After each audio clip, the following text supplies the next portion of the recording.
Unlike DEI, the bad news at Target is showing no signs of going away really quickly. That's our dark humor to get over the fact that Target has betrayed its customers by getting rid of its diversity, equity, and inclusion programs. But no, the bad news is still here, and the boycotts and the walkouts, those continue. In particular, there's an escalation of a previous 40-day fast boycott, like going 40 days without actually going to Target. And that has had a bad effect on their stock. It's had a bad effect on their foot traffic. And it looks like it's gonna get bigger because the Reverend Jamal Bryant said earlier this week that the Minneapolis-based retailer has not met all of the boycott efforts demands. Among those include restoring its commitment to diversity, equity, and inclusion principles and pledging money to Black-owned banks and businesses. Those are both things, by the way, that should not be like wild asks for Target. They've previously done those for years, and they have benefited financially in terms of their business as a result of it.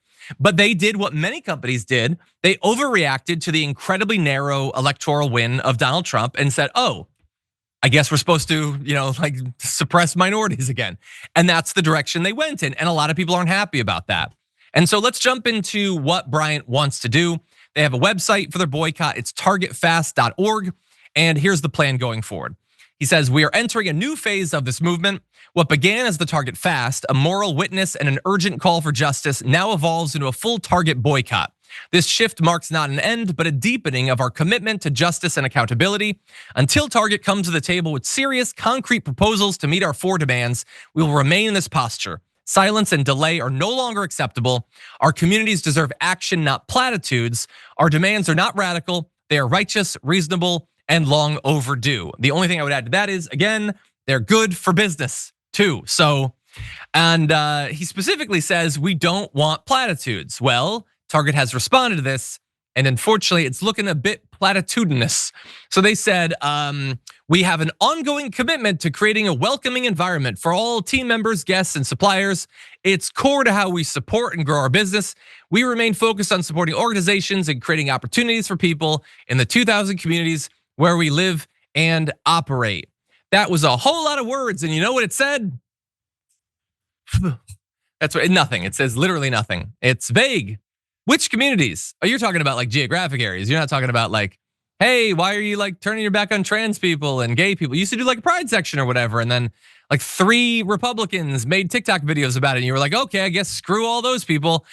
And supporting Black businesses, used to do that. Not anymore. You can't even like, you can't put the word Black in your quote. You literally can't even do that. That's barely a platitude. Platitude should at least kind of address what's being talked about. Target didn't even do that right there.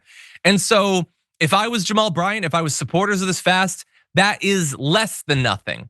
Because that to me is just them saying, we're gonna keep going in the direction we're going in. I guess they haven't hurt financially enough. And so let's see what they've already experienced.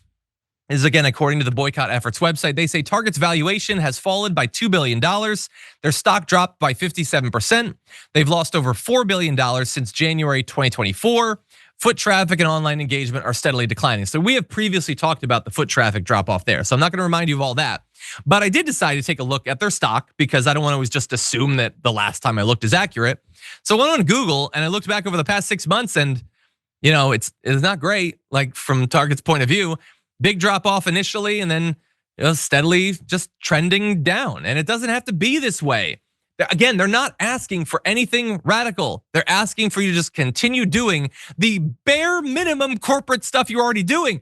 Like what Target was doing was the stuff corporations do, which is like kind of lip service, a little bit of funding for organizations, and not being outright hostile to these communities.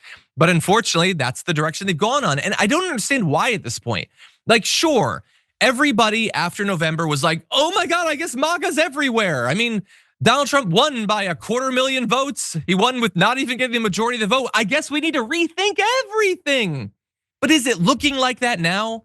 Does it look like the future is MAGA? Does it look like even the midterms are gonna go MAGA? I'm not asking for them to do the right thing because it's the right thing. They're a corporation. They're never gonna do that.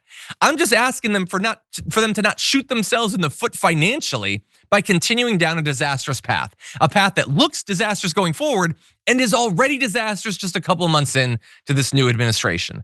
So I approve and support of what Bryant is doing there. with the boycott. Obviously, there are many of these sorts of boycotts targeting companies like Target and Amazon and Walmart, some of these corporations that have thrown their lot in with MAGA. And they're going to continue to suffer until they see reason.